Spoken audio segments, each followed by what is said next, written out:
Shalom Bapak Ibu Saudaraku, puji Tuhan. Saya percaya setiap kita sudah siap untuk memuji Tuhan kita, amin. Allah yang dahsyat, Allah yang besar, Allah yang ada bersama dengan kita. Dia Tuhan yang akan mulai sesuatu yang baru dalam kehidupan setiap kita pribadi lepas pribadi. Mari kita mau bersuka cita di dalam Tuhan, Allah yang layak untuk kita puji dan sembah. Haleluya. Kami mau bersuka cita di dalam Engkau Tuhan. Na na na na na na na na na na na na na na na na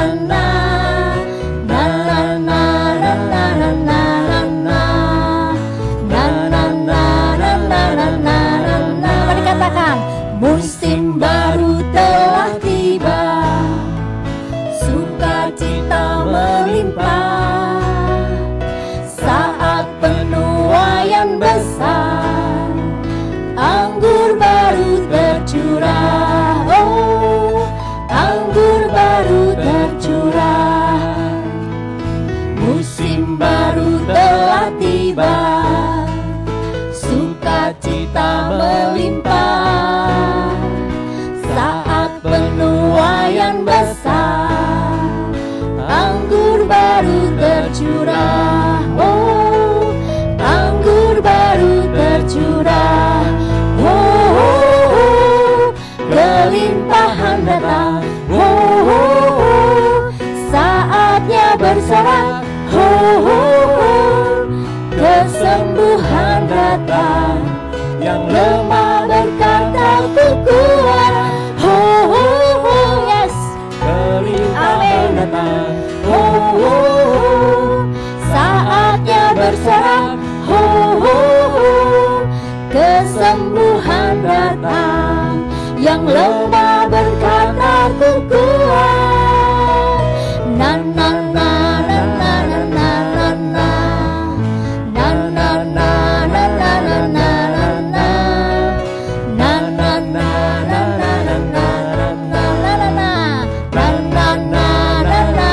na na na na. Haleluya. Haleluya. Shalom Bapak Ibu Saudara yang dikasihi oleh Tuhan. Bagaimana kabarnya?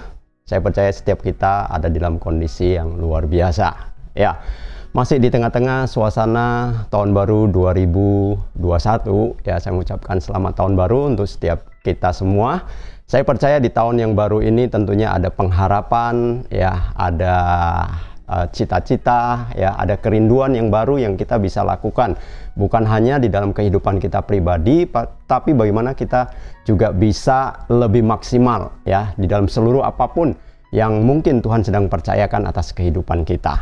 Saya percaya Bapak Ibu Saudara yang dikasihi oleh Tuhan, kita tetap harus memiliki semangat, antusias, kita tetap harus memiliki keyakinan, ya, ketika kita ada di tahun 2021 ini, dan kita mempercayai pasti ada hal-hal yang baik dan luar biasa yang sedang Allah persiapkan bagi kehidupan setiap kita. Seperti apa yang telah disinggung minggu yang lalu, ya, tentang apa yang menjadi tema tahunan kita khusus untuk jemaat Abalov di Bali, yaitu permulaan yang baru, ya.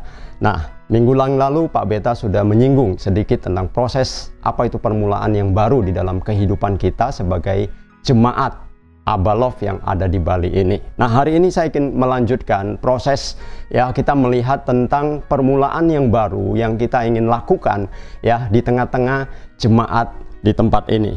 Mari kita baca di dalam kitab Yesaya ayat yang ke pasal 43 ayat yang ke-18 dan 19, ya. Yesaya 43 ayat 18 dan 19. Firman-Nya, janganlah ingat-ingat hal-hal yang dahulu, dan janganlah perhatikan hal-hal yang dari zaman purbakala. Lihat, aku hendak membuat sesuatu yang baru, yang sekarang sudah tumbuh. Belumkah kamu mengetahuinya? Ya, aku hendak membuat jalan di padang gurun dan sungai-sungai di padang belantara. Bapak Ibu Saudara yang dikasihi oleh Tuhan, untuk kita memasuki, ya, permulaan yang baru di tengah-tengah jemaat, yang ada di tempat ini, ada beberapa hal yang harus kita perhatikan. Ya, ketika kita membaca di dalam kitab Yesaya tadi, ya, ada beberapa hal yang harus menjadi perhatian kita supaya kita bisa benar-benar memulai sesuatu yang baru. Bukan hanya di dalam kehidupan kita, tetapi juga di dalam pelayanan yang Tuhan percayakan kepada kita, bahkan di tengah-tengah situasi apapun ya yang sedang menanti di depan kita. Dari kitab Yesaya 43 ayat 18 dan 19 ini ya, ada beberapa hal yang harus kita perhatikan ya untuk kita bisa masuk ke dalam kehidupan tentang permulaan yang baru ya. Yang pertama adalah ya, firman Tuhan mengingatkan janganlah ingat hal-hal yang dahulu. Bapak Ibu Saudara yang dikasihi oleh Tuhan ya, ini berbicara tentang bagaimana kita meninggalkan pola pikir kita atau mindset yang lama kita ya kepada pola pikir atau mindset yang baru ya. Janganlah ingat hal-hal ya yang dahulu.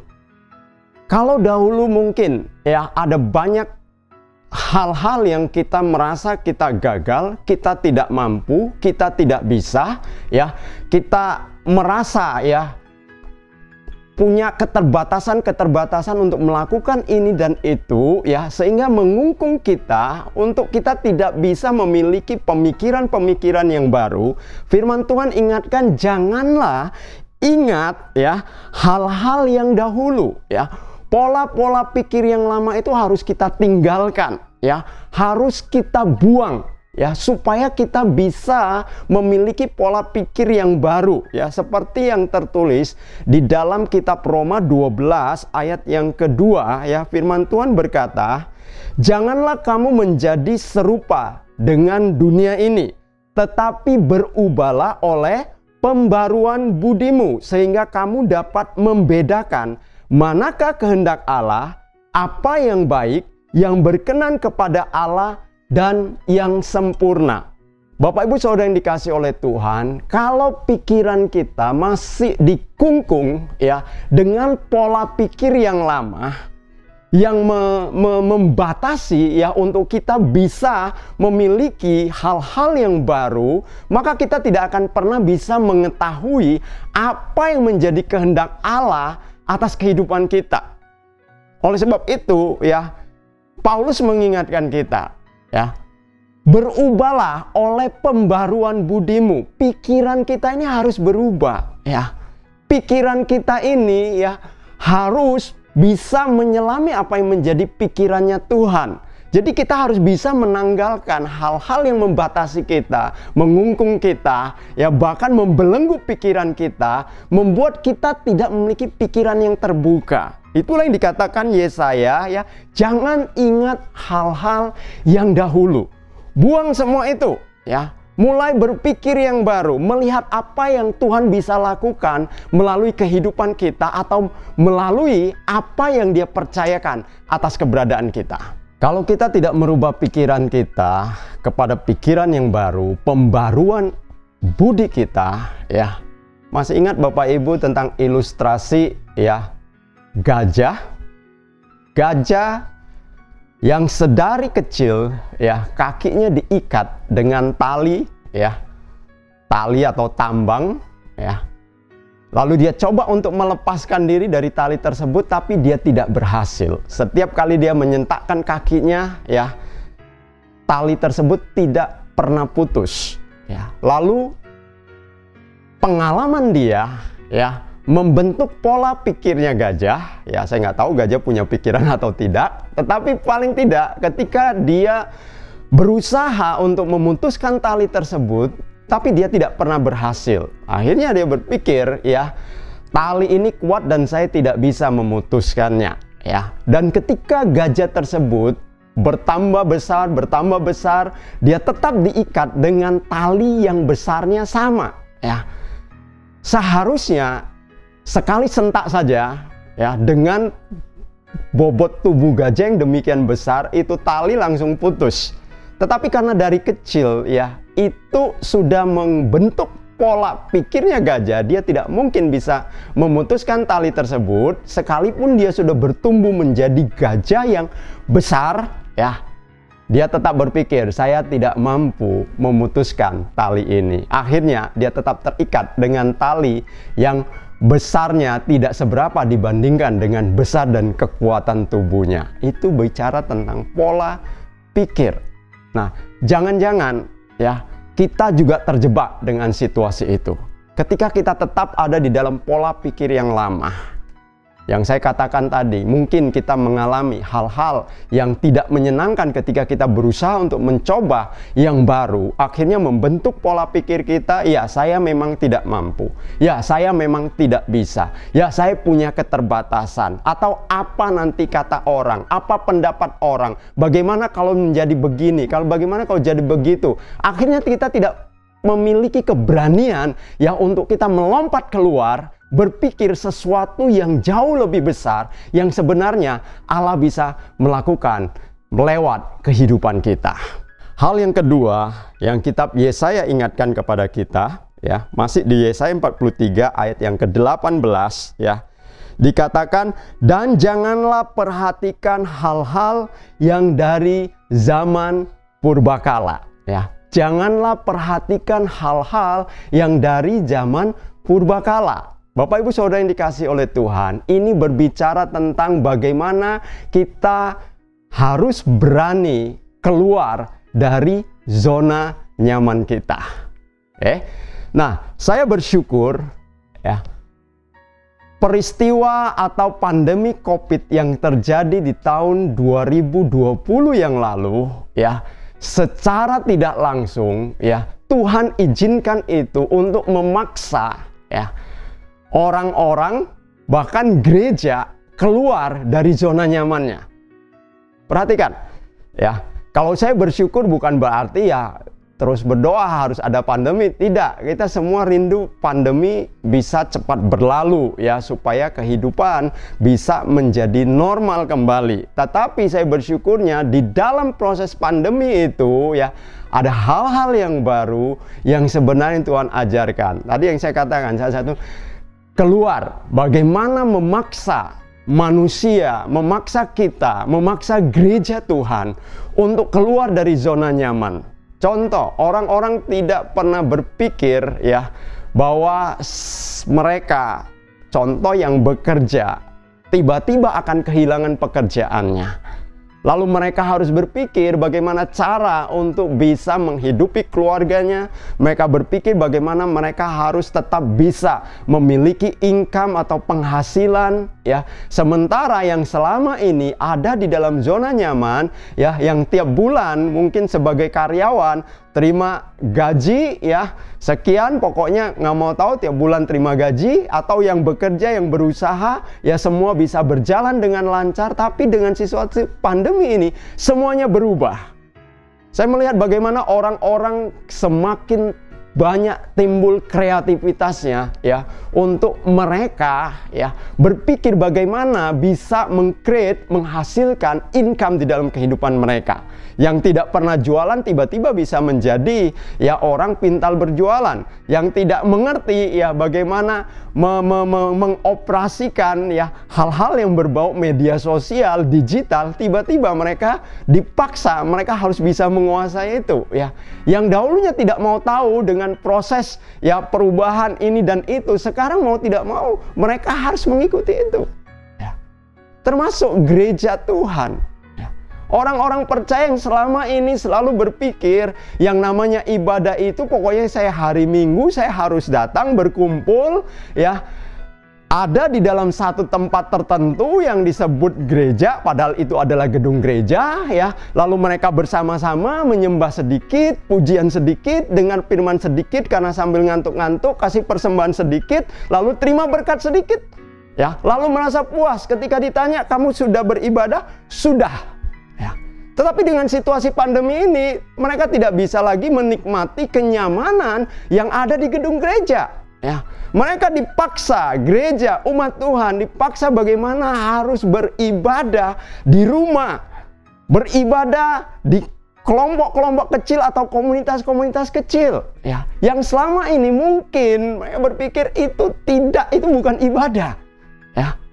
Tapi pandemi ini gereja diajar untuk melihat kembali ada proses yang sebenarnya yang sudah Tuhan lakukan itu yang harus dikembalikan kepada esensinya. Orang hanya berpikir, ya, mengenai ibadah hanya berbicara tentang datang ke gedung gereja bersama-sama, berkumpul bersama-sama, memuji bersama-sama. Mereka tidak melihat kepada esensi ibadah itu sebenarnya apa sih? Ya, seharusnya ketika orang beribadah, mereka bertemu dengan Tuhan, mereka harus bisa mengalami Tuhan, lalu mereka bisa mengalami perubahan di dalam kehidupan mereka, dan mereka bisa menjadi kesaksian. Itu yang seharusnya terjadi di tengah-tengah gereja. Setiap kali mereka beribadah, mereka mengalami Tuhan, mereka mengalami perubahan, lalu mereka bisa menjadi kesaksian. Tapi kita harus jujur sekarang, ya, selama ini gereja ketika dijalankan dengan proses yang hanya berpikir tentang gedung saja, apakah proses itu terjadi atas kehidupan mereka? Dan Tuhan rubah ini, keluar dari zona nyaman kita. Ya, jadi Bapak Ibu Saudara yang dikasih oleh Tuhan, ya, ketika Tuhan ingatkan di dalam Yesaya, ya, ketika kita bisa melalui dua hal tersebut, bagaimana kita bisa merubah pola pikir kita, lalu bagaimana kita berani untuk melompat keluar dari zona nyaman kita. Ayat yang ke-19, kitab Yesaya berkata, lihat, ya, kalau kita sudah bisa merubah pola pikir kita bisa berani untuk keluar dari zona nyaman kita, baru kita bisa melihat. Apa yang kita lihat? Firman Allah katakan, aku hendak membuat sesuatu yang baru, yang sekarang sudah tumbuh. Belumkah kamu mengetahuinya? Ya, Tuhan ingin membuat sesuatu yang baru. Ya, mungkin sudah lama Tuhan ingin melakukan hal-hal yang baru di dalam kehidupan kita. Tetapi karena kita terbelenggu dengan pola pikir lama kita, ya, kita nyaman dengan ada di dalam zona yang selama ini kita berada, zona kenyamanan kita, akhirnya kita tidak pernah bisa melihat hal-hal yang baru yang Tuhan ingin lakukan. Tapi hari ini Tuhan katakan, Tuhan mau melakukan hal-hal yang baru. Belumkah kamu mengetahuinya? Ya. Sebenarnya itu bukan hal yang baru, ya. Tapi karena kita terbelenggu, jadinya kita tidak bisa melihat. Tapi ketika ini disingkirkan, maka kita bisa melihat hal yang baru yang Tuhan ingin lakukan melalui kehidupan kita, melalui gerejanya, ya. Hal-hal yang baru seperti apa? Ya, contoh yang pertama, tadi saya sudah kasih ilustrasi, kasih gambaran tentang bagaimana pola ibadah, ya, umat percaya sekarang dirubah. Tidak lagi bergantung kepada tempat, gedung yang besar, ya, sound system yang mewah, ya, pemain musik yang canggih, ya, song leader, ya, yang diurapi, ya, suara singer yang demikian bagus, ya, pengkhotbahnya yang demikian luar biasa. Tidak lagi, ya. Tuhan ingin mengembalikan kepada proses bagaimana gereja mula-mula ketika ada di muka bumi ini. Bagaimana gereja harus dikumpul pada komunitas-komunitas kecil, lalu mereka bisa saling membangun, mereka bisa mengalami Tuhan, dan mereka bisa sungguh-sungguh mengalami perubahan di dalam kehidupan mereka, dan mereka bisa menjadi kesaksian. Ya, nah, jadi tidak tergantung lagi, ya, gedung gereja kamu mau seberapa canggih, seberapa bagus gedung kamu hari ini, ya. Apalagi dengan adanya PSBB sekarang ini, ya, maksimal cuman boleh diisi dengan 50 orang. Ya, yang lain tetap beribadah di rumah. Ya. Nah, pertanyaan saya adalah jangan sampai ketika pandemi ini berlalu, lalu gereja kembali lagi kepada pola yang lama. Ya, ingat, katakan, jangan lagi kamu perhatikan hal-hal yang dari zaman purbakala. Saya tahu tidak mudah untuk merubah sesuatu yang sudah terbentuk, ya. Tetapi hari ini kalau kita ingin memulai sesuatu yang baru, permulaan yang baru, kita harus berani, ya, untuk lompat keluar dari situasi seperti itu. Itu mengenai tata ibadah kita. Ya. Sekarang bagi kita ya, Jemaat Abba Love, ya tentunya setiap kita tahu yang namanya komunitas sel. Bukan hanya tahu, tetapi itu harus menjadi gaya hidup kita. Komunitas sel bukan cuman sekedar ya kumpul-kumpul, makan-makan, kongko-kongko, bicara ngalor ngidur nggak karuan, habis itu selesai pulang ya. Itu mungkin pola yang lama yang sempat mungkin dibangun ya oleh kita sebagai orang-orang yang ada di dalam Komsel ya. Tapi di tahun 2021 ini ya, kita harus memulai sesuatu yang baru ya. Sebenarnya bukan yang baru, ini yang lama sudah ada. Tentang bagaimana setiap kali kita bertemu di dalam komunitas sel itu ya, bagus ada makan-makan ya, bagus ada kongko-kongko ya, bagus ada sharing. Tetapi ya, Bapak Ibu Saudara yang dikasih oleh Tuhan, kita harus tahu, ingat, setiap kali komunitas sel itu harus ada esensi yang terjadi di dalamnya, seperti yang dikatakan oleh 1 Korintus 14 ya, ayat 26 dikatakan, "Jadi bagaimana sekarang saudara-saudara, bila mana kamu berkumpul, hendaklah tiap-tiap orang mempersembahkan sesuatu." Ya, mempersembahkan sesuatu. Sesuatu itu apa? Maaf, bukan cuman bawa makanan. Maaf, bukan cuman bawa cerita orang. Maaf, bukan bawa beban. Ya, tetapi sesuatu itu adalah yang seorang bermazmur, yang lain pengajaran atau pernyataan roh, ya pernyataan Allah, atau karunia bahasa roh, atau karunia untuk menafsirkan bahasa roh, ya. Tetapi, ingat firman Tuhan katakan, tetapi semuanya itu harus dipergunakan untuk membangun ya.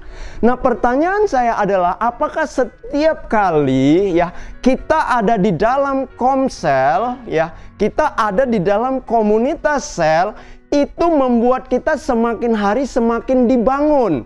Atau justru sebaliknya, setiap kali ketemu di dalam Komsel malah timbul banyak kepahitan? Itu harus dirubah ya, karena itu tidak sesuai dengan firman Allah. Ingat, Komsel itu gaya hidup, bukan seperti klub ya. Nah, kalau gaya hidup berarti ada hubungannya satu dengan yang lainnya, seperti sebuah keluarga. Katakan tadi, setiap kali kita berkumpul di dalam Komsel, ada sesuatu yang kita bawa. Yang seorang bermazmur, pengajaran, ya pernyataan Allah, bahasa roh, karunia menafsirkan bahasa roh, apapun itu, tujuannya adalah untuk membangun, bukan untuk meruntuhkan, menjatuhkan. Ya, jadi tahun 2021 ini kita harus rubah pola itu, supaya apa yang menjadi esensi di dalam pertemuan komunitas sel itu terjadi di tengah-tengah komunitas kita.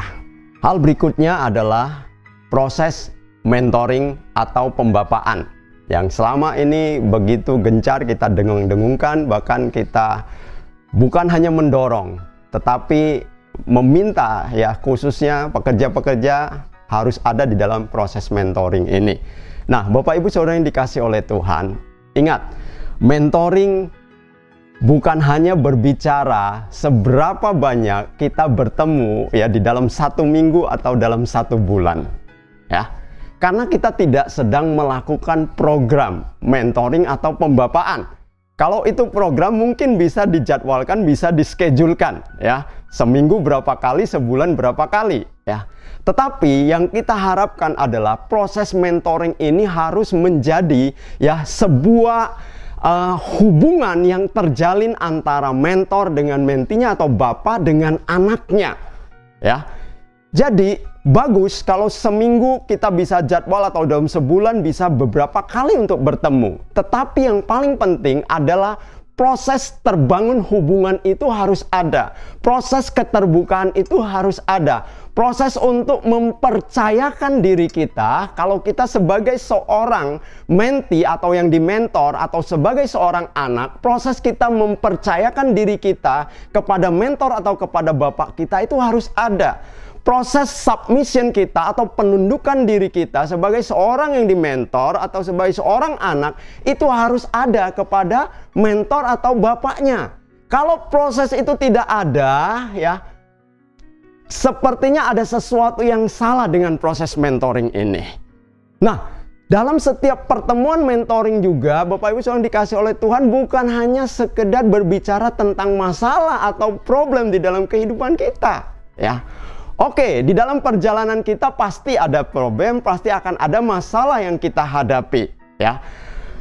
Bukan berarti saya melarang ya untuk kita konseling atau untuk kita bicarakan masalah yang kita hadapi. Tetapi ya, poin yang paling penting di dalam proses mentoring ya, selain proses konseling itu adalah bagaimana ya sama-sama kita bertumbuh untuk menjadi serupa dengan Kristus. Ada terjadi perubahan di dalam kehidupan kita. Bagaimana kita bisa saling mendorong, bagaimana kita bisa saling mengarahkan atau saling membantu untuk kita bisa mencapai apa yang menjadi tujuan hidup kita. Ya. Jadi ingat, seorang mentor itu bukan sekedar seorang konselor. Ya. Mentinya ya itu bukanlah seorang yang sedang di konseling, ya. Tetapi proses mentoring ini adalah bagaimana seorang mentor harus punya tanggung jawab menolong orang yang dimentor ini untuk mereka bisa menemukan apa yang menjadi tujuan hidup mereka, lalu menolong mereka bagaimana mereka bisa mencapai ya tujuan hidup mereka, menolong mereka bagaimana mereka bisa mengalami perubahan di dalam kehidupan mereka ke arah keserupaan dengan Kristus, bukan serupa dengan mentornya, ya. Nah, jadi Bapak Ibu Saudara dikasih oleh Tuhan, kalau proses ini terjadi, maka setiap kali mentoring tidak lagi akan berbicara tentang masalah. Adapun masalah yang muncul adalah masalah bagaimana ya mereka bisa mencapai tujuan hidup mereka. Ya. Jadi kalau selalu bicara tentang masalah, apalagi masalahnya itu aja, dari dahulu sekarang sampai selama-lamanya, tidak pernah berubah, tidak mengalami kemenangan, sepertinya ada sesuatu yang salah dengan proses mentoring tersebut. Ya, saya dengan anak saya, saya bapak, dia anak, Yabes atau Yason. Setiap kali kami bertemu, bukan teman berbicara masalah di dalam kehidupan dia. Ada waktu-waktu dia mengalami masalah, oke, ya, papanya menolong dia untuk menemukan proses menyelesaikan masalah dia. Ya, tetapi kami lebih banyak berbicara tentang bagaimana masa depan dia, bagaimana dia mencapai masa depan dia, bagaimana dia mempersiapkan hidup dia ya untuk menghadapi hal-hal yang kemungkinan akan terjadi di depan dia. Itu yang seharusnya terjadi di dalam proses mentoring ini.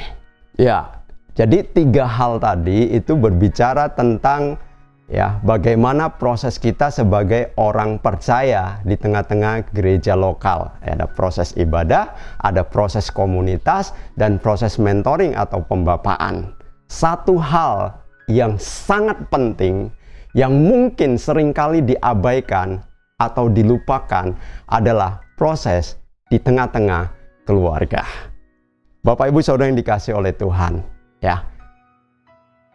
Pandemi corona ini ya memaksa orang-orang percaya khususnya untuk melakukan ibadah di rumah.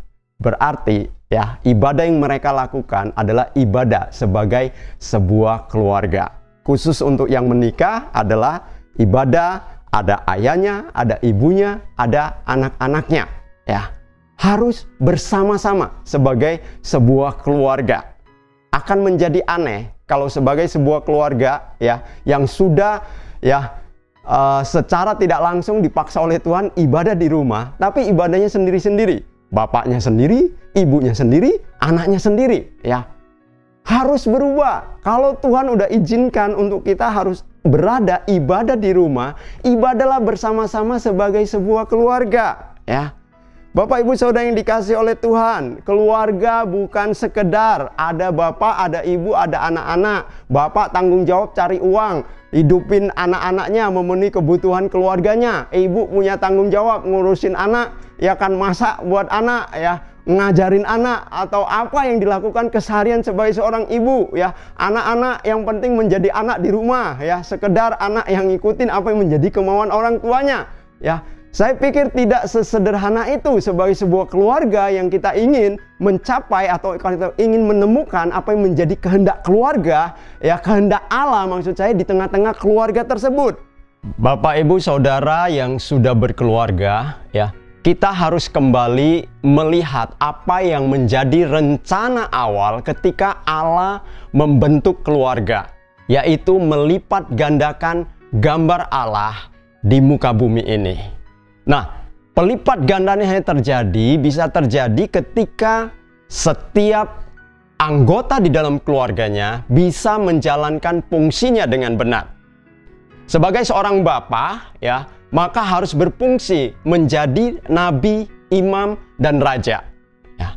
Menjadi nabi berarti seorang bapak itu harus mengajarkan firman Allah kepada istri dan anak-anaknya, memastikan bahwa keluarganya tetap beribadah kepada Allah dan memberikan arah yang benar supaya keluarganya tetap ada di dalam tracknya Allah. Sebagai seorang imam, maka bapak itu harus menjadi seorang pendoa yang berdiri antara keluarganya dengan Allah. Dia yang akan membawa keluarganya ke hadapan Allah. Sebagai seorang raja, maka seorang bapak itu ya harus bisa memberikan rasa aman, harus bisa memberikan kasih yang tanpa syarat, mengasihi keluarganya seperti mengasihi dirinya sendiri. Nah, sebagai seorang ibu, ya, wanita dijadikan penolong bagi seorang pria. Oleh sebab itu, ketika seorang wanita ya menjadi ibu, dia harus menjalankan fungsinya, yaitu menolong keluarganya untuk mereka bisa tetap ada di dalam rencananya Allah. Seorang wanita atau seorang ibu harus memiliki roh tentram, harus bisa memiliki hati yang lemah lembut. Supaya apa? Supaya keluarganya juga bisa merasa tenang. Ingat ya, wanita itu penolong, bukan perongrong. Kalau menjadi ibu, dia harus bisa membangun keluarganya, bukan merusak atau meruntuhkan keluarganya. Nah, sebagai seorang anak harus menjadi anak-anak ilahi yang tunduk dan taat kepada orang tuanya. Dan bersama-sama ya, orang tuanya untuk melakukan atau menghidupi nilai-nilai yang disepakati bersama-sama di tengah-tengah keluarga. Bahkan hal yang paling penting sebagai seorang anak, mereka harus bisa menghormati orang tuanya. Ingat, hukum Taurat ada 10. 3 berbicara antara hubungan manusia dengan Allah. Yang keempat berbicara tentang hari Sabat. Yang kelima sampai dengan yang ke-10 berbicara hubungan antara manusia satu dengan manusia yang lainnya. Tetapi dimulai dengan yang kelima itu adalah hormatilah orang tuamu. Jadi sebagai seorang anak, engkau harus bisa menghormati orang tuamu, menunjukkan pengabdianmu kepada orang tuamu. Supaya apa? Supaya kehidupanmu diberkati. Nah, jadi Bapak Ibu Saudara yang dikasihi oleh Tuhan, ketika keluarga bisa menjalankan fungsinya dengan benar, maka apa yang menjadi rencana Allah atas keluarga itu ya, pelipat gandaan gambar Allah akan terjadi, akan bisa dilihat oleh dunia ini. Bapak Ibu Saudara yang dikasihi oleh Tuhan, ya. Keluarga yang Allah mau harus berfungsi seperti ini. Jadi jangan cuman sekedar punya anak, bukan cuman sekedar kawin, ya, bukan cuman sekedar bisa hidup cukup ini dan itu, bukan. Tapi bagaimana kita bisa melakukan proses fungsi kita dengan benar tengah-tengah keluarga. Hari ini kita ada perjamuan kudus. Kalau selama ini ya, ketika kita bisa beribadah di gedung gereja, perjamuan kudus selalu dipimpin oleh gembala atau pendetanya. Tapi ketika Tuhan izinkan pandemi ada, ya, ibadah harus ada di rumah. Maaf, bapak-bapak yang dikasihi oleh Tuhan, seharusnya engkau harus bisa memimpin perjamuan di tengah-tengah keluarga kamu. Ya, jadi inilah kesempatan. Kalau selama ini mungkin engkau tidak pernah memimpin perjamuan di tengah-tengah keluargamu, maka hari ini ya, sebagai permulaan yang baru di tengah-tengah keluargamu, ambil tanggung jawab ini, mimpin perjamuan kudus di tengah-tengah keluargamu. Layani istri, layani anak-anakmu. Kalau engkau ada di tengah-tengah komsel, ya, melakukan ibadah tengah-tengah komsel, bagaimana engkau bisa saling melayani satu dengan lainnya di dalam proses perjamuan ini. Jadi itu beberapa contoh, ya, pembaruan yang harus kita lakukan dalam kehidupan kita, baik sebagai jemaat gereja lokal maupun sebagai sebuah keluarga, ya. Nah, kembali lagi kepada kitab Yesaya 43 ayat yang ke-19, ya, ketika Tuhan sudah berkata, "Lihat, aku hendak membuat sesuatu yang baru yang sekarang sudah tumbuh, belumkah engkau mengetahuinya?" Tadi, yang baru tadi yang saya kasih contoh, baik di ibadah raya, baik di komunitas sel, baik di mentoring, baik itu di keluarga. Nah, yang berikutnya lagi dikatakan, masih di ayat yang ke-19, "Ya, aku hendak membuat jalan di padang gurun, dan sungai-sungai di padang belantara." Kalau terjemahan bahasa Inggrisnya, ya, dikatakan, "Aku hendak membuat, ya, sungai di padang gurun, ya, dan jalan-jalan di padang belantara." Agak kebalik, saudara, ya. Nah, apakah sesuatu yang mudah membuat sungai di padang gurun? Susah. Sungai di padang gurun rasanya mustahil. Padang gurun itu pasir, nggak mungkin ada sungai. Oase mungkin, ya toh. Sungai tidak mungkin. Atau membuat jalan di padang belantara, susah. Menerabas hutan, menerabas padang belantara yang sukar untuk dibuat jalan, ya, bukan sesuatu yang mudah. Tetapi ingat, yang berjanji ini siapa? Bukan kita. Yang menjanjikan ini adalah Tuhan. Artinya apa? Ketika kita berani untuk merubah pola pikir kita kepada pola pikir yang baru, mindset yang baru, kita berani keluar dari zona nyaman kita, lalu kita mulai melihat hal-hal yang baru yang Tuhan sediakan bagi kita. Kelihatannya sulit sebagai manusia, rasanya tidak mungkin bagi manusia. Tetapi Tuhan katakan, "Aku," artinya Tuhan yang akan melakukan itu atas kehidupan kita. Bukan karena kuat gagah kita, bukan karena mampu dan bisa kita, tapi semuanya karena Allah sendiri. Oleh karena apa? Oleh karena kita membuka diri kita, ya, kita menyediakan hidup kita untuk Allah lakukan itu melalui keberadaan kita, maka ada kekuatan, ada kasih karunia, ada kapasitas, ada kemampuan yang Allah berikan untuk kita bisa melakukannya. Yang penting kuncinya adalah tinggalkan pola pikir yang lama kita, berani melompat keluar dari zona nyaman kita, lalu kita ngikutin apa yang menjadi maunya Tuhan, maka kita akan melihat bagaimana mujizat itu terjadi atas hidup kita. Sekali lagi, Bapak Ibu Saudara yang dikasihi oleh Tuhan, selamat memasuki permulaan yang baru di dalam kehidupan kita, baik secara pribadi maupun di dalam keluarga ataupun sebagai jemaat di dalam satu gereja lokal. Saya percaya bahwa kasih karunia Tuhan selalu ada atas kehidupan kita.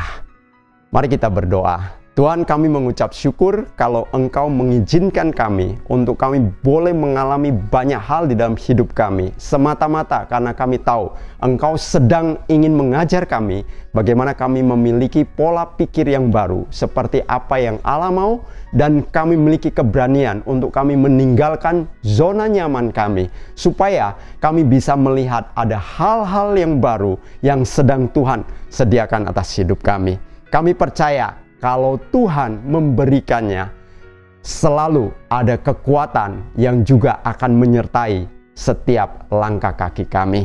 Kami bersyukur Tuhan. Terima kasih kalau sebentar kami juga akan melakukan proses perjamuan kudus bersama-sama. Kami berdoa, biarlah Allah juga yang memimpin. Biarlah setiap roti dan anggur yang kami minum, itu juga boleh mengingatkan kami tentang Kristus yang sudah mati dan memberikan segala-galanya bagi kehidupan kami. Terima kasih Bapa, di dalam nama Tuhan Yesus kami berdoa. Amin.